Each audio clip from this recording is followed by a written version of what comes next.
So I've been thinking about new ideas for videos, and one thought that came to me was I very much approach the game as one of calculation, safety, denying safety. There are a bunch of themes that, really recur.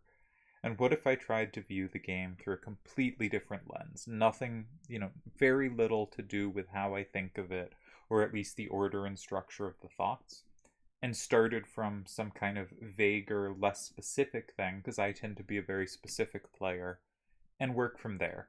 And so I'm taking a set of randoms played by Tezuka in the monthly open. Haven't talked enough about Tezuka, who's a great player.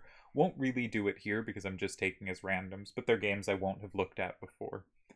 And we're going to take the red cards, the first turn cards, and we're going to try to play following what hopefully is an interesting or useful method of kind of speaking to our cards and seeing where they want to go. And the key will kind of be, let's say this card we think is only good on these three squares.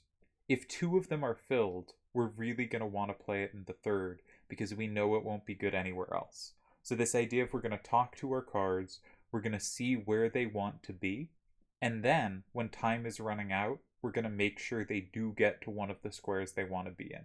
And hopefully that means we won't land with any dead cards. We're going to be playing against the Edgar AI, which I've talked about in recent videos, and I think is quite strong. I don't know how we're going to do against it. It's quite possible it's going to crush us. It's a good player, and I have not particularly worked out this strategy or what it's going to be or if it's any good. But that's what I want to do. It might work much better with some randoms than others, and hopefully we can figure that out. But I wanted to start with some kind of vaguer principle that more felt like the vibes of the cards, or more felt to reference Sachi, or more felt like, talking to your cards and seeing where they want to be and trying to make that happen for them. And that sounds weird to me, and it might sound weird to you, but it's such a different approach, I thought it might be interesting to explore. This doesn't look like a trivial random. Um, so this guy, talking to him, I see if he is below and touching the bottom, he can take any card in their hand. So I'm really getting strong feelings that he does indeed want to be in the bottom three squares, right? That is where he sweeps, and specifically he wants the top three squares filled to make sure they can't go in the top row where he cannot necessarily take everything. So what he wants, top row filled, bottom row empty. Not a particularly good side to side sweeper though. Has some cards dominated, like their bottom one, but some cards has trouble taking it all. But good at taking from below. Skipping a card just because I noticed it. This card has the same feeling, right? It can take anything above it in 7, 8, or 9, but not necessarily in 4, 5, or 6. So what this card says to me as well is, I want 1, 2, and 3 filled, and I want 7, 8, and 9 open. This card, again, it actually is a better side to side sweeper, right? It sweeps this card side to side, it sweeps this card side to side, it has captures, at least one capture against the others. It sweeps this card too, so it sweeps the bottom three cards side to side, and it has at least one capture against the others. So it wants a side to side game. Now, how do you get a side to side game? Is it by filling columns or filling rows? It's filling rows because that makes more squares which are next to each other. Filling columns makes more squares which are above and below each other. So again, it's telling me it probably wants to be down here, but it could be here, and it wants rows to start filling. This guy clearly wants to be here, right? But we can look at it for a moment. I'll just put it down for a sec because I can undo because I have superpowers. We can't take it back. This is not a square it can do. Nor, if this square was filled, could it go here because that wouldn't be safe. Nor could it go here because that wouldn't be safe. So it wants to be here, but it's kind of hard to put it there. The other thing it wants to be doing is capturing things facing this direction. And I think it's not a coincidence that in the game, Tezuka started in 9, which is very much the move saying, give this card a use. I think this is the card we're most worried about because it's not likely to have a use. And I think from talking to the other cards, and that doesn't mean this thinking is right or better than what Tezuka did, but the way of thinking we're trying to do, I don't particularly want to go in 9 because I want to fill the top row and have the bottom row available. So this is a problem card for everything my other cards have said to me. It wants to be in this sphere, but it doesn't do anything good there. And it wants to attack this sphere, but none of my other cards do. Lastly, we have this guy. It can capture along the bottom row pretty solidly. So it's another card that says maybe it wants targets to be around here because it's good at attacking targets here. If we can set up targets here, it will be good at taking. It can also take 8s going up. There aren't many though. There's one in our hand, one in their hand. It's not obvious to me. This is, clearly a multi-purpose card. Maybe it can go in lots of squares, but it's not really obvious to me where it belongs. On the whole, the thing I got most was I want to put stuff in the top row. This is not a card. This is a card that's running out of squares, but it doesn't have a way to be in the top row. I could see this card having more use here. Of course, we do in fact have a recapture from 2. So I'm sort of this card in one of these squares, right? That seems logical to me. This one, doing a little calculation, we don't really have a good recapture because this stuff is all covered. Though that would fill up the top row, so maybe even there actually we'd be fine. Maybe in some position like this, they take and we have so many targets in the position that this is okay. That seems possible. It looks unpleasant though. So it looks to me like our starter is going to be this here or this here, because all 3 of these cards are happy about that, and this card doesn't have a way to do something there. So I think here or here is going to be my starter. Maybe we should talk to their hand briefly. Maybe that's an idea. Crazy idea, just might work. But I think in general, we're a little more facing to the right. Let's try this one, see what the AI does. Alright, it goes in the opposite corner. Now, we didn't really want them to fill up that space, right? We still know we kind of want to fill up this top row. So how would we do so? We also don't have a capture in 4. And this card, again, is a card I would like to get out of our hand. So if we had a way to go here, or here, or here, and set up well against them, that might be desirable. But probably not here, because we already blocked one bottom square, and if more get blocked, these cards could end up being dead. So maybe we need to get one of these out of our hand so that we're not going to be as dead there. So again, I'd like to fill that top row. I think, this stuff comes to life if the top row is filled.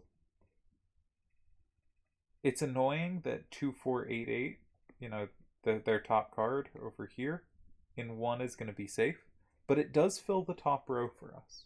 And that's worth something. I think we're kind of sacrificing the cards on the board to make our later cards good. And I just have to be okay with that. I'd rather use something that doesn't have the capture here. And I'd rather use something we can potentially take back. So this card is very hard for us to take back. This card's easier. I'm going to try to fill the top row. Interesting that they went that way, which doesn't actually capture.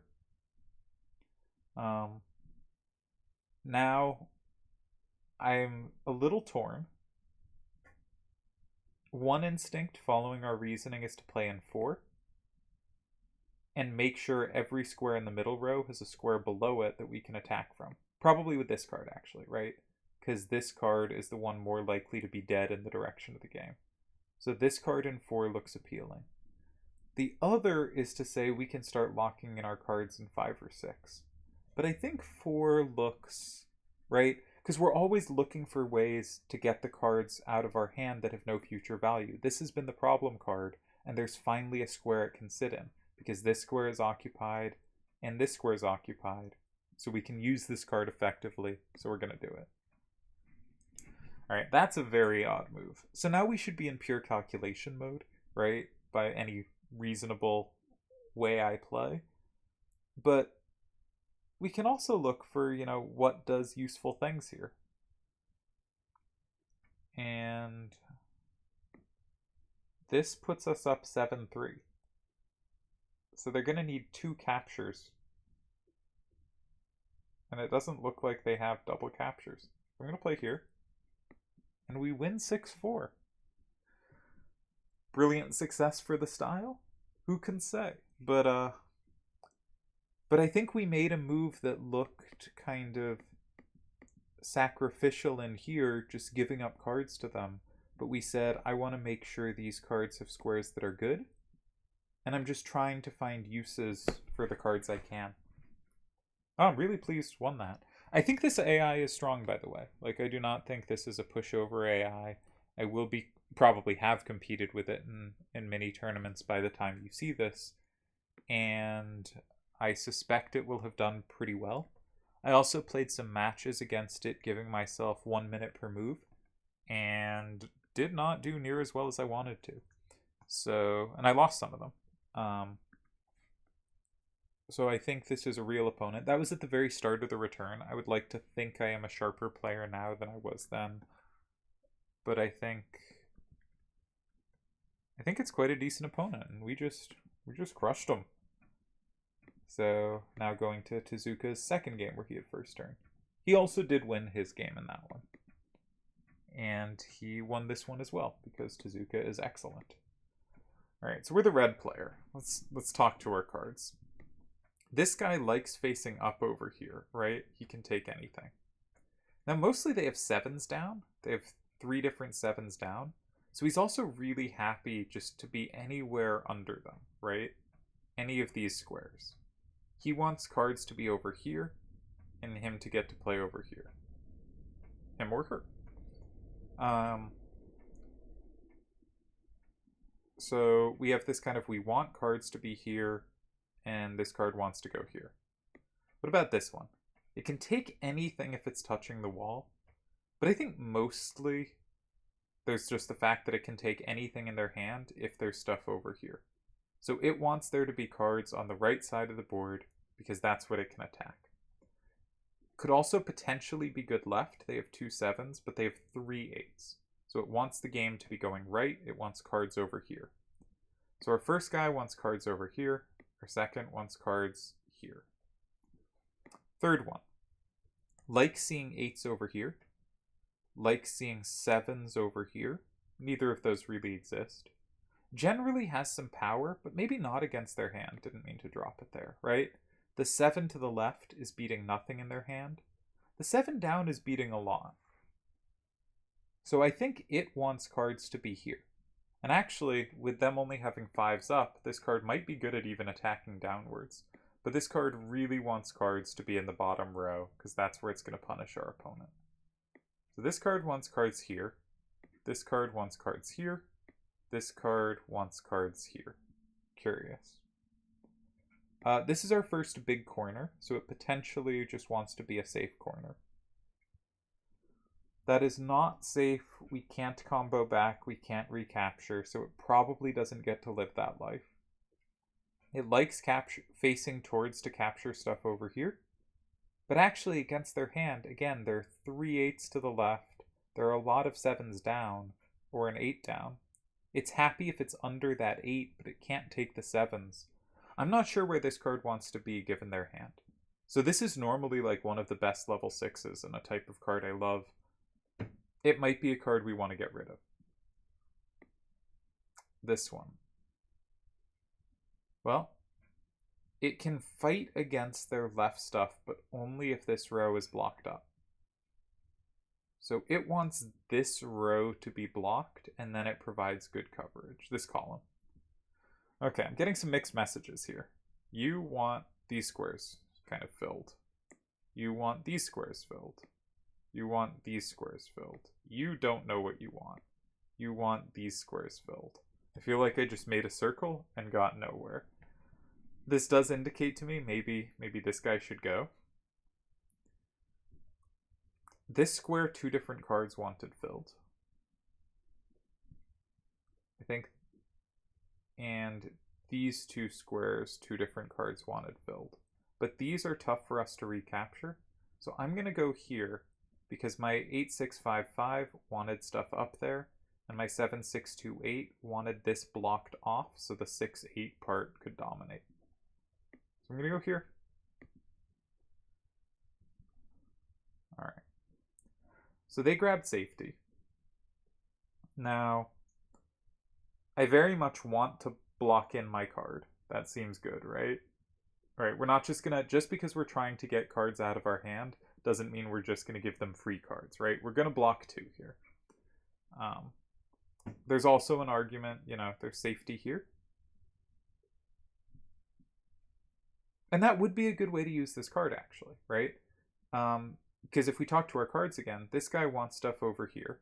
It's sort of gotten that, but not really, because it can't hit this. This card's unhappy. This card, though, wants this side filled, not this side. So this card is miserable. Though it now 7s are a higher part of their hand, so it covers a little more, but this card's pretty miserable. This card wants the bottom filled. This card's miserable too. And this guy wants this side filled. This one's pretty happy. Actually, that's something I notice now, is this one covers 7s. So does this. And this covers 8s. So they actually don't have a way to just play in 2. So maybe we do go 9. Right? This really wants to get out of our hand. We have another way to cover 7s. I think we found a use for a card that potentially is going to be dead. So let's do it. Okay. Well, we have that attacked multiple ways. I do think this guy is likely to get play, right? Because the squares it wants to be in are all still open and targets are filling up. This may also have play because now it beats anything going down and it beats 2 of their 3 remaining cards going left. I think this is our dead card. So if we could find a way to use this, that would be really appealing because it faces this way. So this move jumps out at me. Of course, we have this capture. But I think the problem is they potentially combo us. So the combo is not scary because we combo back. But we're not trying to calculate much. We're speaking to the cards. We're letting them tell us what they want. And what they're telling me is these 2 are happy and this one is not. So we're going to play here.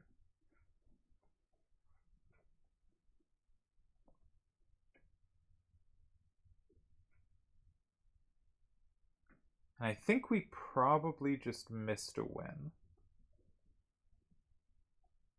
We probably just missed a win. Because I don't think this is a winning position anymore. Maybe we can go here.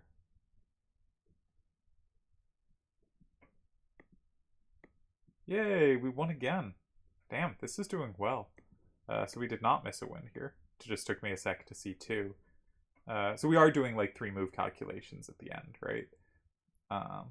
And I checked like here, this is a tie. Here, the other card's a tie because we don't combo.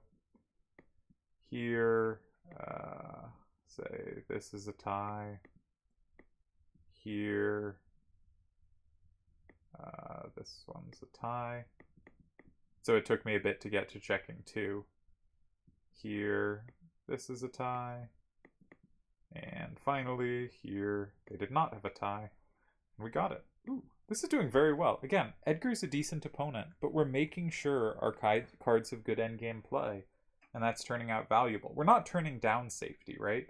But part of the reason we played 3-8, 3-6, and 7 was this card is so likely to be dead later. And there's a use for it now. If we don't take this use, it's probably never going to have a time to shine. So we have the perfect excuse to get it out of our hand, right? It's a card that's unhappy, but has a momentary square to play in. So we give it to it. And our cards can be happy. Again, really not sure I played this at all right. It's wholly possible something like that's better. But we have now won 2 games in a row. So let's keep going. Find Tezuka's next game with first turn. Again, haven't looked through these games. Wow, Tezuka had a lot of second turns. Alright, we've reached the first game that Tezuka lost. Now, Tezuka was playing, I think, a tougher opponent than we will be, but let's see if we can pull this one out.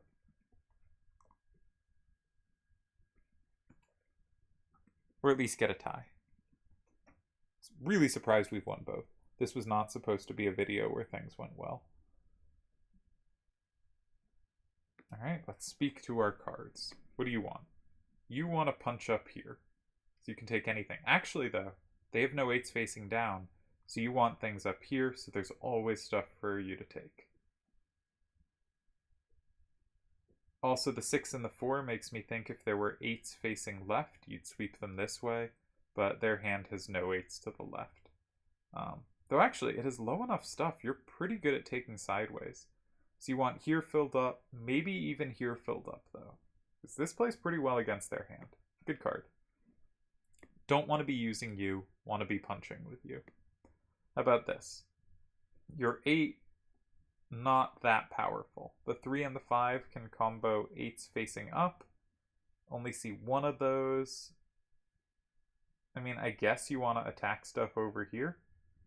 But also this card looks not very good, right? I think this is not a card we particularly want in our hand. Ooh, interestingly, Tezuka started with here. I just looked over and saw. We will not be doing that because we think this card's one of our best cards. All right, this one can take anything from below, can take most things from above given it's touching a wall, and is absolutely useless side to side. So it wants an up-down game. So it wants columns filled. Doesn't matter so much which ones. This one wants to be in its corner. But its corner is covered by the 7-6-6-4. Now we could recapture there, but this is saying if it's not going to be in its corner, we probably want to face up here. You know, we want to be attacking here or in the corner here. This corner may get safe. All we need is one card to be out of their hand. And we do have ways to recapture, right? Just we can recapture this way or this way. So we could potentially say it's probably not going to have attacks up here, so let's give it what it wants down here. This guy, so the 5-3 can take 8s to the left. There aren't any in their hand.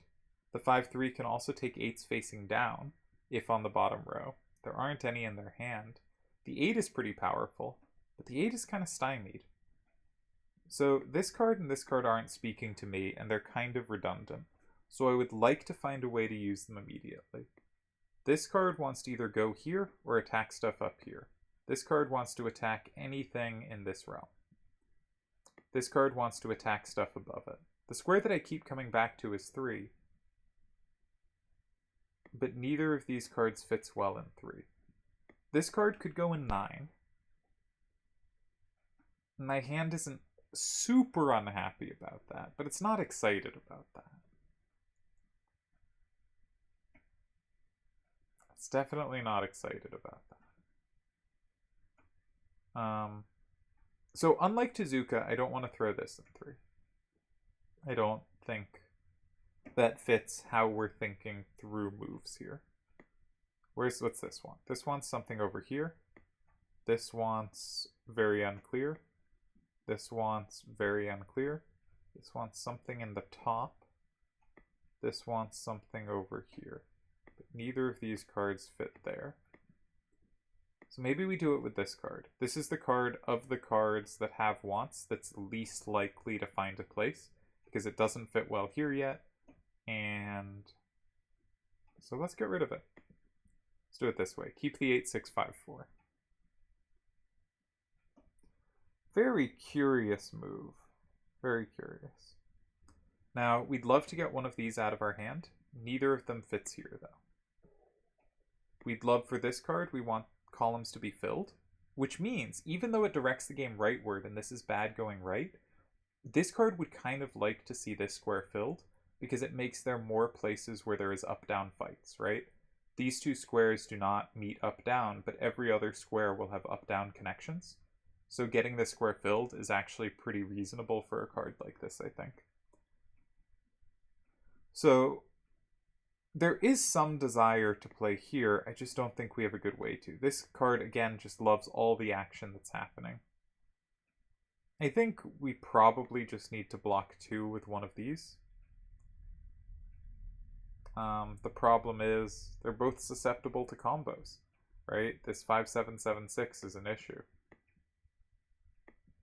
And we're not hyped about that. So we really want to get these out of our hands, but we don't really have a way to. Alright, so let's try talking to the cards one more time.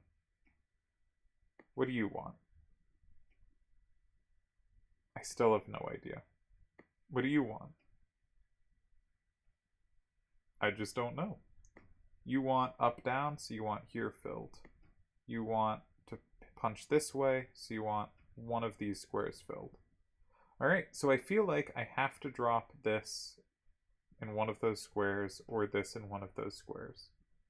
The one we haven't really talked about is here, but that's because it's just kind of terrible. So I think this move will feel bad, but much like the first game, we can make moves that feel bad because we think our remaining cards will be better. So I think I'm going to stick a card in one of these 2 squares because it does something this guy wants. This guy is pretty good at punching right, and it does something this guy wants and makes it up down. And the question is, which of these cards is worth more to get out of my hand? I think this card might have a little more play. I'm going to use this one and see what happens. One reason I think the other is more play is because it potentially stops moves like this. And I notice they have 2 cards with 6s down. So I just see it hitting, a tiny bit more. But this is obviously a very risky move to make, but I do think it's what we get from this reasoning. Okay. Sadly, we have no captures in 5. That's rough. I think there's a case that a much better move to make would have been something like this, but it's not what we're doing. Can we find uses for our cards? I still would love to play this here. And now we have a combo back. Right? Now this creates a threat in 5. So this now makes more sense, right? Because what does this card want? Up, down. Does it need to be used now? Well, it only captures this. That's not very powerful. Could also go here, but it's not even safe there. No, I didn't mean to do that. This card wants stuff over here. It's going to still have a good roll. It has lots of squares that are pretty good. If this square is blocked, maybe it loses some value, but it still has a threat in 5. This guy is in no risk of becoming a bad card. This, low risk. This, still a crummy card, so I still want to find a use for it. This is terrible. It just locks in their cards for them. This seems pretty bad. But this at least locks in a card of ours. If they take it from below, we do have a way to combo back. Something like this is obviously excellent for us, right? This is just a win.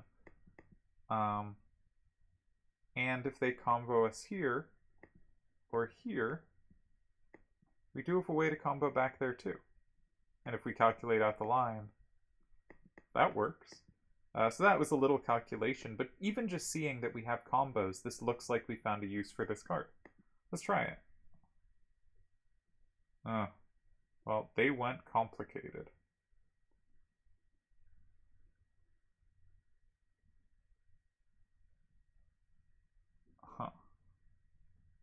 Well, I mean, we can calculate out the last 3 moves. I have seen a tie. I'm not sure I'm going to see more than that. I don't think I will. But which cards are good in which squares? This is good here, because it combos this. Oh, have I seen a tie? I may not have seen a tie. This is okay here. This is okay here. Captures things, but doesn't combo this. And it's pretty good here. It captures both. But, of course, that could not be enough in a situation like this, right? This was an interesting move by them. But I think we should just calculate out. It's probably, well, this guy, dead here. Very good here, potentially, if this has been flipped. Not very good here. Makes me think I want this out of my hand. I don't really have a good way to do it. If we go here, they combo in 5. They're up too much. We don't take enough back, right? If this guy here, again, they combo us, we get nothing back. This makes it 5-5, but they take 2 from 1, and we only take 1 back from 7, so we lose. This makes us up 6-4, but they take 3 from 1, and we lose. This was what I was sort of assuming was a tie, but the problem is they can just play like, they don't have to combo. They can play 5-7-7-6 and 5, and we don't take enough back. And this is obviously bad because 8-4-7-4 is bad. So, okay, we lost this one. Interesting. I wonder if this was their only win, though. Because it did look a promising position to me, but this is a really nice move because it points out that we have a different card for 1 and 5, so we can't just play 7 and leave the squares open. That seems very clever to me. Maybe there are other wins. Alright, 2 wins, 1 loss, which interestingly is exactly the record Tezuka has in these games. And let's try another. We're trying all first turns for now, and we're seeing if the cards speak to us, and what they tell us, and if what they tell us is useful. This is not how I normally think through positions at all, so hopefully I'm making some sense, and if you do think more like this, I'd be curious where you'd do differently than I've been thinking. Okay, this guy. Obviously good up and down, otherwise has no real plus wall potential. Up has 2 cards he can't take. Down has 1 card it can't take. Probably wants the game to be up-down. Probably has more targets going down, so would like it more if there were cards here.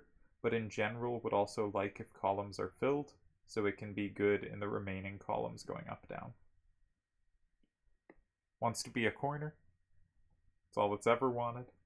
You know, this corner looks good. They may have setups against it. Haven't checked if they have a big setup in 5, but this corner is obviously very appealing. And I do see a setup. That's very annoying. Alright, we might pretend we haven't seen that in a bit, but this is, and I don't actually know that that's that big a problem. We might have good play there. But this is obviously where this card wants to be. If it is not here, or in an adjacent square that becomes safe, it wants to attack stuff over here. This card wants up down. This card wants one of the corners to be what's happening. What do you want? You want 8s down. Well, you've got a lot of 8s down, and you need them to be over here. So that card would like to see this move. It also likes 8s to the right. They have 7s. That's not great. And it also likes things on the bottom with less than an 8 facing up. They have 1 8 facing up. But we have 2 other cards that cover that. So this card's not really speaking to me. About this one. It wants things over here, and it can take their whole hand going that direction. Otherwise, it has pretty minimal, potential in general right now. Wants to be here. Again, that looks safe. Do they have a big setup?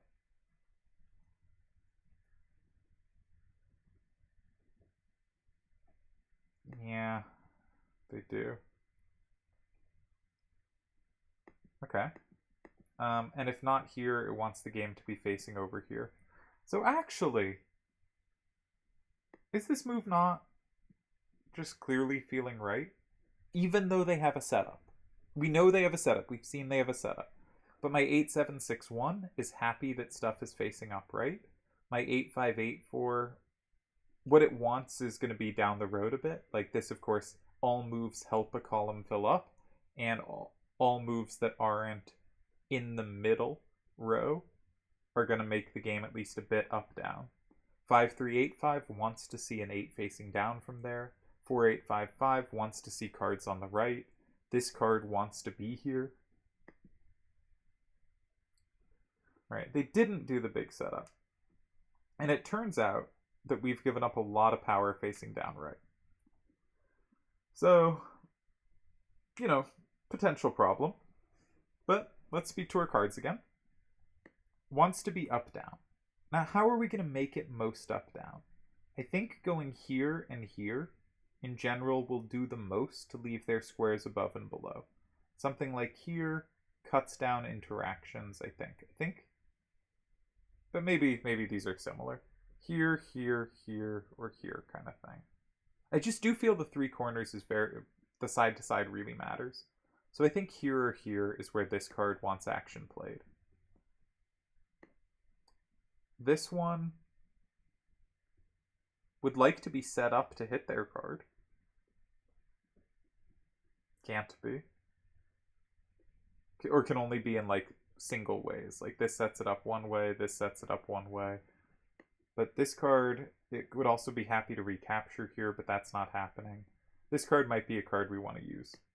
You want to take things to the right, so you want action to be over here. And you wanted cards here. You want stuff over here facing upright, so you'd also be happy with a card here. So I think we're just going to play this, right? Because that gets a card out of my hand I'm a bit confused with, and it leaves us with three cards that are happy to see a move there.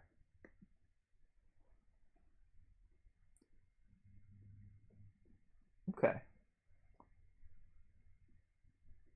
And now we come to how many good squares do our cards have? Because I notice this has safety here, and it also has the capture here. But it is kind of bad looking on the remaining squares. So it's momentarily kind of appealing, but it could wash out quick. This has no targets at all, right? I guess it is here. And they potentially have a combo back here, or can just take it from below. But it grabs a card. This seems useful, right? If they combo back here, we have time to lock in our card. If they go here, we have time to lock in this card. So this is a nice use, and pretty much everywhere else is dead. This one likes all the targets, except that it can't capture many of them. Its best thing might be just recapturing this, but with a single threat, this is rarely a card that holding on to is going to win us a game. So not obvious. One thing I do notice is if we go the safety route, if we go the combo route and they combo back, that actually does give this card a use. And this position actually is just winning. So this gives this card more play.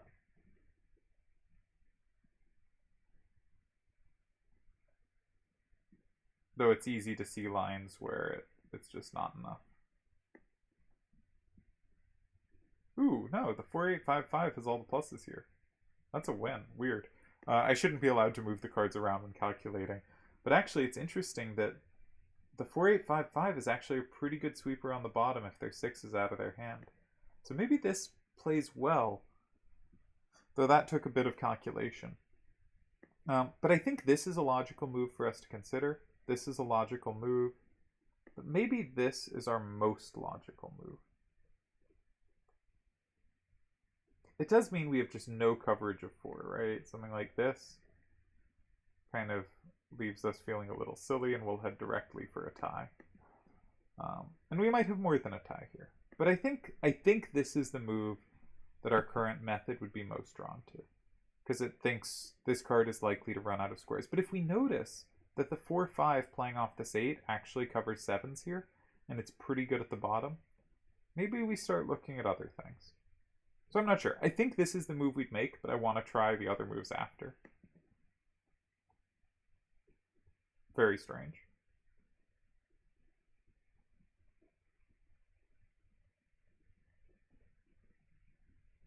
I guess they have a big threat in 5. Less strange. Alright, so just calculating. If we go here, they can play in 4 with 7, 6, 8, 3, and that doesn't tie, we have a plus. So they can play in 5 with 4, 7, 7, 4. And that is a tie. If we go here, they cannot play in 5 with 4, 7, 7, 4. But this time they can tie with 7, 6, 8, 3, and 4. If we go here,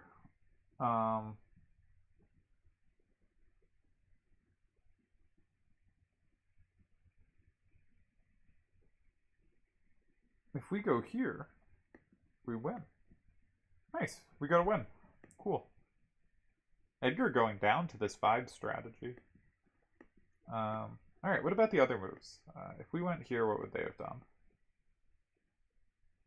They would have gone there, but this doesn't work because our 4-8-5-5 dominates the bottom, so we would have won with that. And if we go here, but we're up 6-4. Ah, we win all 3 ways. Exciting. Alright, let's do one more. Man, vibes are really, really working out well. Maybe try speaking to your cards. See what they want. And so far, weirdly, we have just the exact same record here that Tezuka does in his games. So that might indicate these hands had decent advantages versus theirs, but they didn't strike me as particularly good hands, or, you know. So I think it's kind of goofy that we're putting up the same record.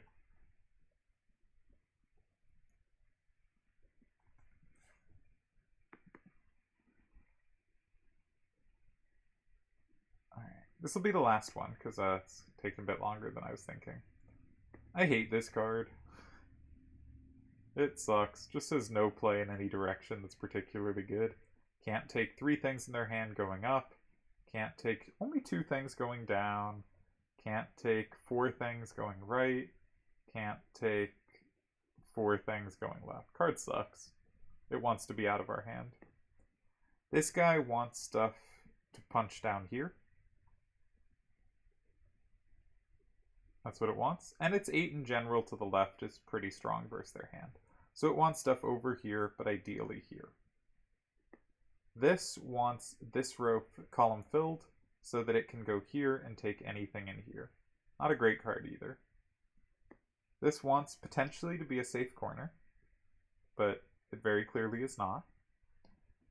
It would like this filled so its 8 here can capture anything with the 6 helped. That's a bit against what the rest of the hand wants. We want things to be down here, though.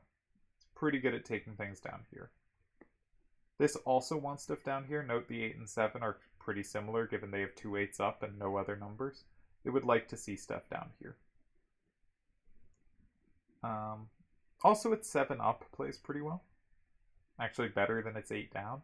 So maybe it would like to see stuff up here, but one or the other. You know, it doesn't want to see stuff, you know, here. I think overall, I hate this card. I want it out of my hand, and this is the direction we face most. Let's get on with it. Alright. So we can take that, but we are comboed to hell. Overall, which cards are happy? This card, pretty happy. Has up targets, has down targets. This wants there to be more stuff over here. Specifically more stuff here or here. This wants there to be more around here in general. This wants there to be more low down. This wants there to be more low down. So I think between those two, we probably end up going 8 rather than 4. And if so, this card probably should be the one out of our hand. Alright, they grab the card, which is smart. No case there. Now this immediately jumps out as a useful square, but they have the combo. That's a shame. We still don't have this here. It's not looking like a game that's going great. We do have this here. Now, we might just get comboed to hell in 5. Kind of looks like we do. Ugh.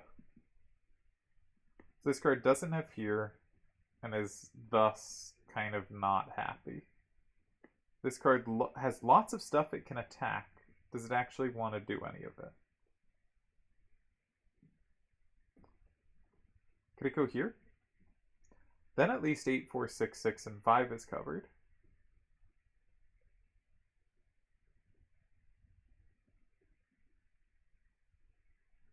This looks reasonable in the sense that this guy is happy with the up-down areas. This is very... This card's sad. This card is very sad with one being filled. It wants action down here. But I don't think we have a good way to do that. This card wants action where it is, but doesn't really have squares it actually is all that good in. Huh. Because, like, it could also go here, but we have a problem with this, right? And 2876 is not a good sweeper on the top. So we'd really love to use 2876. Like, maybe even I should consider something like this.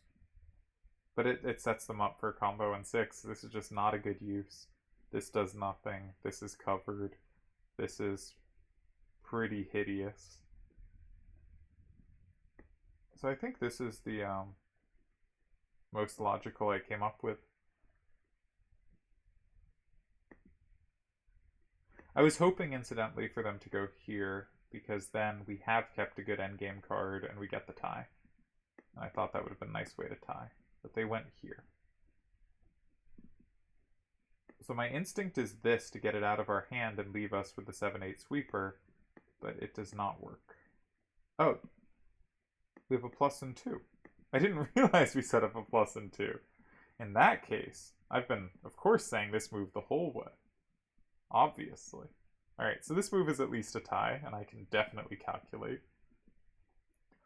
Alright, this move is a tie. They can go in 2. Alright, what about here?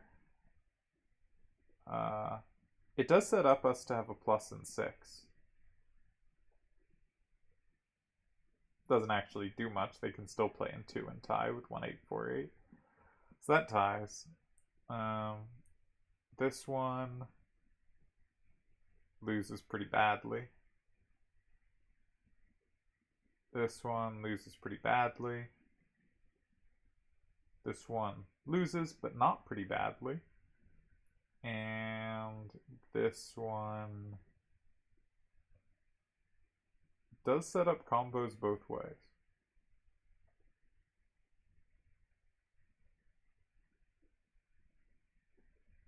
Does this win?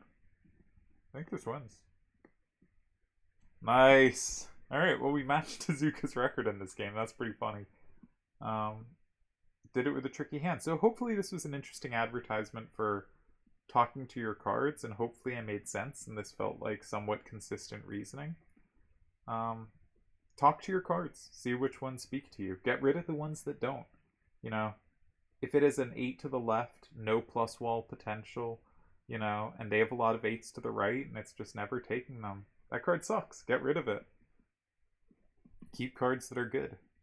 I'm quite pleased with this. This is much better than I expected this to go. I'll be honest. What I expected to happen was the first game I would lose, and I would end the recording, start over, try again, tie the first game, and decide to keep going and put up like a slightly sub 50% record. Instead, we won 4 out of 5. We tended to be left with pretty powerful cards in the endgames, I think. And we were often willing to fall behind on the board, which we did here, right?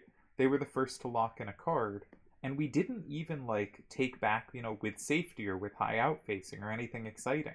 You know, we have 3 cards that are ours. It's a tie game, but all 3 cards are vulnerable, and none of theirs are.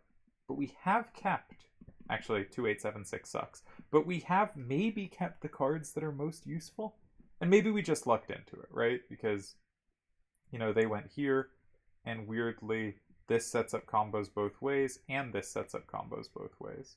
I went with this one, right? And this one would have tied. But, so maybe we just lucked into it in this one. But this is kind of alien to me, because we are accepting structures that to me look really poor. On a safety front, we are conceding it early without seeing it back in any sense.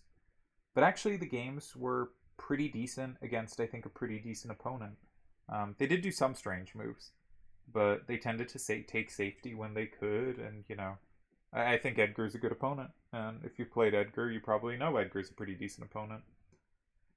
And this talk to your card strategy seems to, at least on first turn, put up a plus.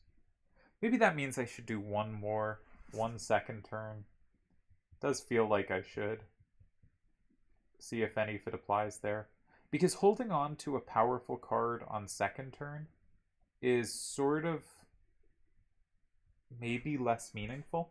Maybe this is something of a first turn only kind of strategy. Because, second turn you don't necessarily get to play all those cards. Or not first turn only, but better on first turn. So let's see how it looks in a game. This was a game Tezuka tied, so we'll see if we can keep up this incredible streak of getting whatever result he got. And play it on second turn. And so we are now the blue player. And they went 6-4, 7-7, and 3. Interestingly, Tezuka's opponent in this game also went 6-4, 7-7, and 3. Let's talk to our hand one last time. This guy really wants things to go up, and specifically over here. Specifically, or here. Anything powered up by a 6. They have the same card, though, so it's not clear that it's actually beneficial for us to make the game that way. This card might want to be over here. It's almost safe here.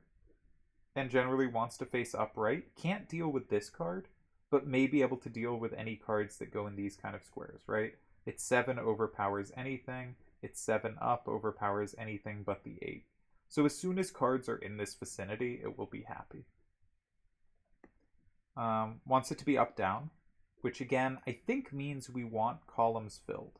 Not so much we want to go, say, here and here to make sure there are up targets, though that could work, but more to make sure there is just squares next to each other that are up-down.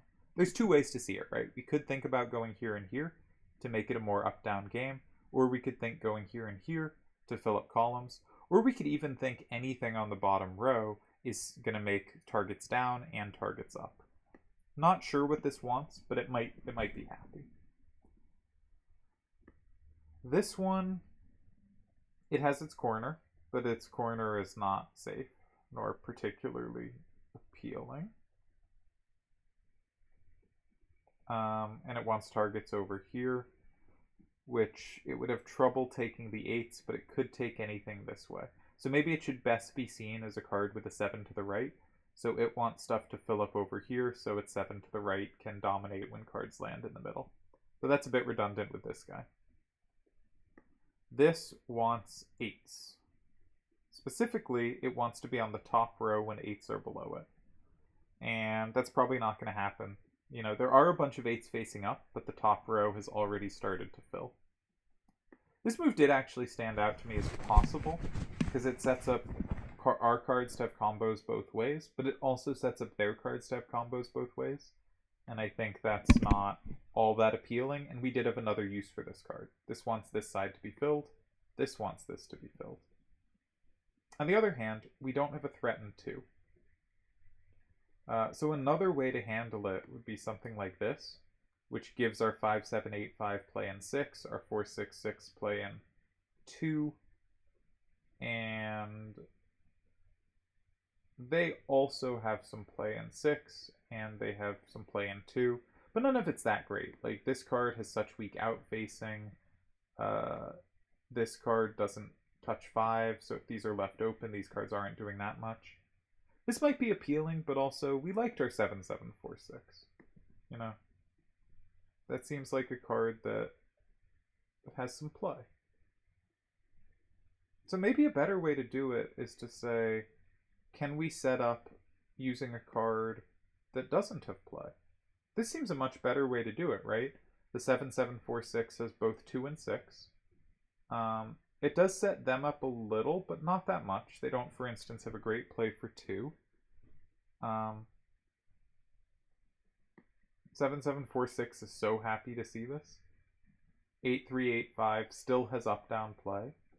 5-7-8-5 and 7-7-4-6 still will see targets to the right. It's not filling up that left row, right? We don't want this row filled because we want our top and bottom cards to play well there. This seems plausible. Okay. Well, what do our cards say to us? This guy says, I want to be here or here. These are great combo squares. Leave them open. When one of them is played, I will go in the other one. I have 2 squares to play in. They'll always be good squares. So whenever one is filled, I go the other. Till then, I don't need to touch them. What's this guy want? This guy wants targets here or here. Those are the only squares where it can go below. Those don't look too likely to be filled. We might be done with 8266. This is a capture, and it can't be comboed back from 1. Potentially could be comboed back through 5, but we have lots of play on 5, and actually I should have noticed this is a card that has 8. This also has 8, but it has so many squares. This seems very plausible to me. In a way that this doesn't, because we don't have as many combo back squares.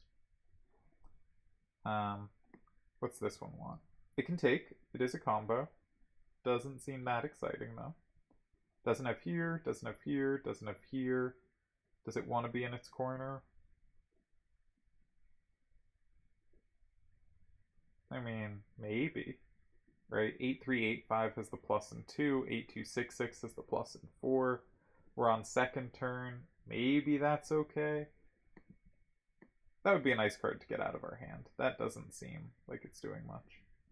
Now that there's a card on the left, it doesn't have as many targets going right, because we already knew it couldn't capture this one.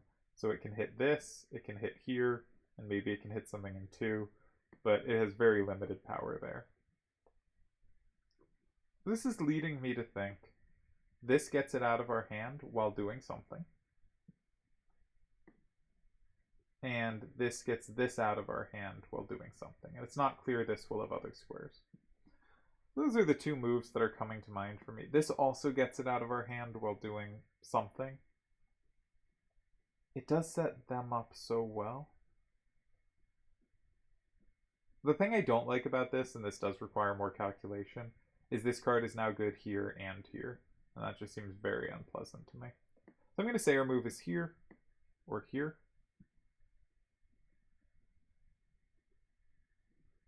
And I like safety. And I'm not sure this card is other squares, right? Here it's never going in. Here it's never going in. Here it can go. Here it's just comboed back multiple ways by their hand. So I think this card and this card are both similarly dead, except this card might have this square as useful. Alright. They are combo setting. So 8662 has combos in 6 and 8.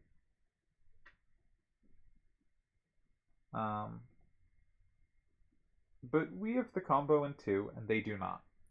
So we just need to block one of 6 and 8. But I shouldn't be thinking like that. I should be speaking to our cards. What do you want? You want to play in one of these squares when they've played in the other one. Excellent. You're on leave. You know, you're going to do great. We'll see you down the road. What do you want? You want targets above you. That's never really happening. You're not going to get to go here because this guy is going to. You also have a combo in 8. So you might want to leave that open. But that's a combo square for them, so we're happy to block it. So maybe you'll go in 8. You could also go in 8. You could also go in 1. 1 is now safe. So this guy could go in 1. Note, I think this would be a suspicious move, because fundamentally it loses, right? They can go here, and I guess it doesn't lose, it ties. But my reason was, if they go here, we have to flip 5 back, and they have combos both ways on 5. So this is just clearly not a move that has a chance to win. But this card could be good in 1 or 8. This card really only has 8. So I think we should play this here. That makes sense to me. Again, trying not to calculate much. They combo. We combo back. And we win again. Maybe it can work on second turn too. I probably drifted off the core talking to the cards theme a bit, but I really tried to stick to it. And I think it's kind of viable. And if I stop the video now, I will have snuck in under an hour of babbling. So, talk to your cards. Have a good night.